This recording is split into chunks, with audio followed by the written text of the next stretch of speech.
Hey guys, so today's date is August 16th of the year 2051, and I'm sending this podcast back in time because I took so goddamn long to make it, and I'm sorry for that. But no, for real, hey guys, welcome back to One Shot Cophine. So tonight we're finally getting to the Best Newcomer Award for the First Annual Fanfiction Competition. The story is 3 Years Since by C0phineLives. As the winning title suggests, C0phineLives is new to the Cophine fanfiction game as far as all my minimal internet snooping goes. For the sake of that title, they only have two Cophine stories at the moment, one of which is of course 3 Years Since, and the other is a chaptered fic by the name of Promises. It's incomplete, they're already 12 chapters in with a whopping 77,000 words, so definitely plenty to read. I haven't finished it yet. I've not had time to read much in the last couple weeks, but I have started it, and if smut's your thing, especially BDSM, then you definitely want to check it out. So I may have a bit of a small confession. I have been kind of putting off this review intentionally for the fact that I am kind of intimidated by it, because this fic hits a lot of personal notes for me, so I'm going to try and do this review without getting all teenage diary on you. But anyway, let's get to it. So 3 Years Since is a story told from Casima's perspective, and when we first see Casima, she's speaking to a therapist, Dr. Jordan, detailing the last time that she saw Delphine, presumably before Delphine moves back to France. Delphine moves away, and they spend the next few days Skyping and trying to make the most of their time together, watching movies, doing little things like folding laundry, and it's almost like they're still there with each other and not separated by all of this distance. We learn that they're still planning their future together. But then, out of nowhere one day, Delphine calls up Casima and just tells her that it's over, without any explanation. And it's the last time that Casima ever hears from Delphine. And this was 3 years ago. So we learned through Dr. Jordan that Casima does have a new girlfriend, Shay.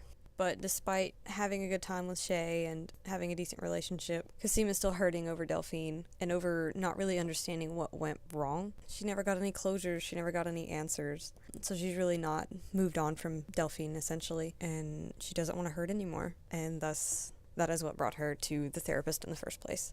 And given that this is one of the worst therapists in the history of the world, she does nothing for Casima but give her a diagnosis of manic depressive disorder and write her a prescription and send her on her way, which you can imagine Casima didn't take that very well. And I do love the very characteristic response that Casima gives to the therapist, because Casima says, "I don't want a diagnosis, this isn't what I wanted out of this appointment." The therapist responds saying, "Nobody wants a mood disorder, Casima. You knew this girl for 2 months. Trust me, you'll be better off taking that medication." And Casima's like, "Trust you? I've known you for 20 minutes. So I'm like, boom, yes. In canon, Casima's always one to call out authority type figures and call them on their bullshit, so I thought that response was very true to character.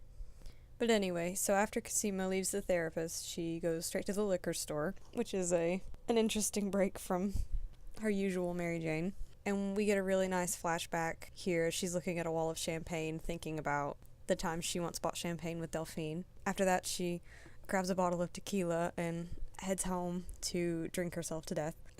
And so this fic is one of those fics where Casima plays an instrument, which I always find especially amusing for no particular reason. So she plays the guitar, and with some booze and a joint, she starts thinking back. As the memories kind of overtake her, she just starts writing. She writes and she writes, and next thing you know, she's got an album recorded. And even though it doesn't really ease her pain, it's still something. We kind of get a little more insight into that, all the questions she has. Why did she leave? Why didn't she speak to me? What did I do? What about all of our promises? But anyway, so she debates re-recording some of the things, but she decides not to. And she starts playing through the songs over and over and imagines what it would be like playing them for a crowd and thinking that it would be cathartic. And so she starts to play shows and discovers that there is that catharsis, but she's still drinking and getting high to kind of escape the pain. And the story says, she doesn't find any answers and she's still just overcome with all these memories. And so then we see her playing at a dive to a small crowd, and she's already drunk and high. She finishes her set, starts to pack up so she can drink herself into oblivion, basically. As she steps off the stage, she comes face to face with Delphine, and there's that moment where your whole world just combusts, and all we get to hear from this encounter is the very last line of the story, and it's Delphine saying, I know it might be 3 years too late, but can we talk? And fade to black end scene. And we're left with a torturous cliffhanger. And that's the end of the story, which I'm quite sad about, actually. I would really love to see a continuation of this. I swear to God, I say that about everything. But you could never have enough Cophine, I'm sorry. I'd read every story till they're 80 and in their graves, I think. So, my thoughts and feelings on this story. First of all, I have to say, this story is a really solid example of what is probably my favorite writing style. And if there's a correct name for it, I don't know it. But I love stories like this where everything about it just feels poetic. The way the imagery is done, with just tons of simile and metaphor, and everything is just so smooth. And I often think of it as like a painting in motion. That's what I think when I read stories like this, because that's kind of how it feels in my head, I guess. That makes no sense, but I'm gonna leave it in here anyway. So yeah, I really love that about this story. It's beautiful. And just on top of the imagery, the little flashback scenes are so well placed, because they're not like full-on flashbacks. They're just Cosima in the moment, reflecting on what she's being reminded of, rather than just totally jumping back to that time.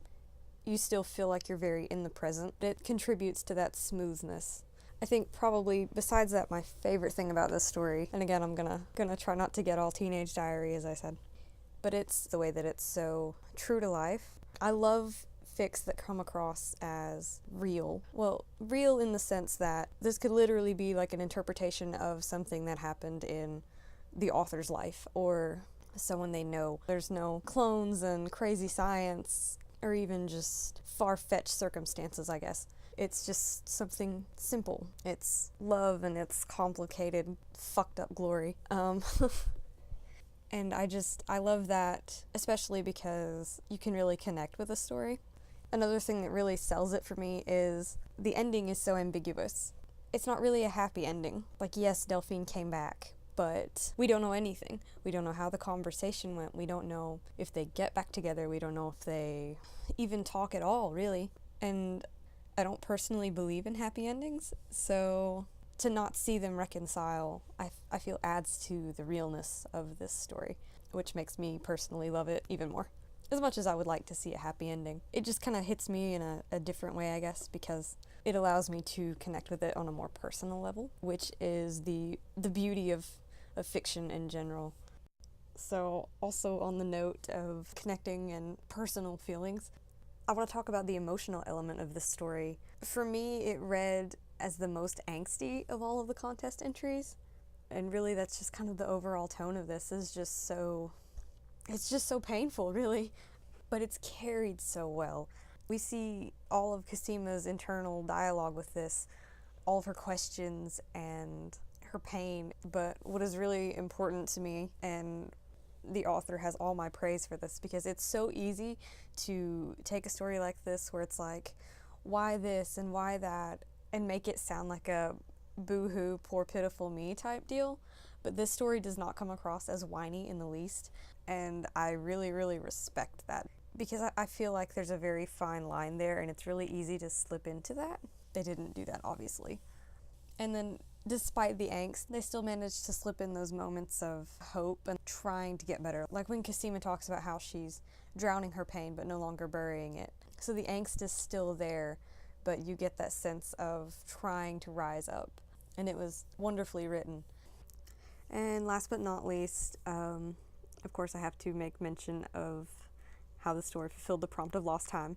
And again, this one's pretty apparent. There is that 3-year gap where they were separated with no contact. I do love the idea of using the therapy session to give us the backstory to set us up until the present, rather than just beginning the story in the past and jumping forward. So we're seeing it from the present looking back. I did enjoy that perspective quite a bit. And then, as I mentioned before, the flashback scenes. I love the way that they were used to bridge the gap between here and now and what happened before. It really kind of emphasizes what was lost all those years ago. But on that note, favorite scene and favorite quote. My favorite scene is a toss-up in this one, because I'm really not sure if I can choose between the two of them, and I like them both for both the same reason and yet exact opposite reasons at the same time. And I'm not going to tell you what those reasons are, because it's probably a bad idea. But one of them is the flashback scene in which Cosima and Delphine are at the lake. The imagery is just amazing, and you feel that residual happiness intermingled with the overlying angst of it all, and my heart just breaks into 1,000,000 pieces, especially when you talk about the goddamn fireflies. But I digress. And then my other favorite part is when Cosima's asking all those questions. I'm not going to read the whole section because that's a lot to read, but it's the part where it begins saying, I could write song after song, poem after poem, but nothing would give me the answer, all the way down until it says, if she ever did come back, would I talk to her? Should I give her an hour? That whole section in between those two sentences, like, my life, a summary, right there. I love it. But that part in particular is the one I'm referring to when I say it doesn't come across as whiny. It comes across as angry and sad, but realistically, it adds so much to the story. That section alone it's perfect. And then my favorite quote, I particularly like the sentence where it says, fireflies hung above our heads, all turning on the moment my heart did. But there are so many sentences in this story that are like that one that I just love. I love the imagery in this story. But my all-time favorite quote from this story is actually probably my favorite quote of all of the entries, and I've just thought about it so much since I started doing these podcasts. I think this one line all the time. Like, I just love it. And it's so simple, so you're gonna think I'm really fucking weird, but it's a sentence near the very end where Cosima steps off stage and runs into Delphine, and it says, there she stood, all tight black jeans, blonde curls, and mixed messages. I just love that one quote so much, particularly for the mixed messages part, I think. But anyway, so that's gonna be all for this review, and it took me 100,000 years to finish it. And again, I'm so sorry for that, guys. I leave for home tomorrow, and then it's back to school for 4.5 months of hell, and then I'm free, kind of, till next fall. I do hope to take a weekend before things get too crazy and get a couple of reviews queued up. I know I've talked to a few about doing your stories, so we'll see how that goes. But I am officially done with the contest entry reviews, and I do want to say one last time thank you to everyone who entered. I will hold the contest again next year, and hopefully we can get more entries, and we can all have some fun and sob over the ending of Orphan Black as we know it, and hopefully be crying for years over a happy ending for Cophine, but if not, they will live on in our stories, I suppose. As always, thank you for tuning in. I'm going to link the story below if you've not read it. If you haven't already, check out Promises by CophieNLives. But again, BDSM smut warning there, which you'll find out very quickly. It's nicely done, so no worries. Thanks for tuning in, and I hope to see you again soon.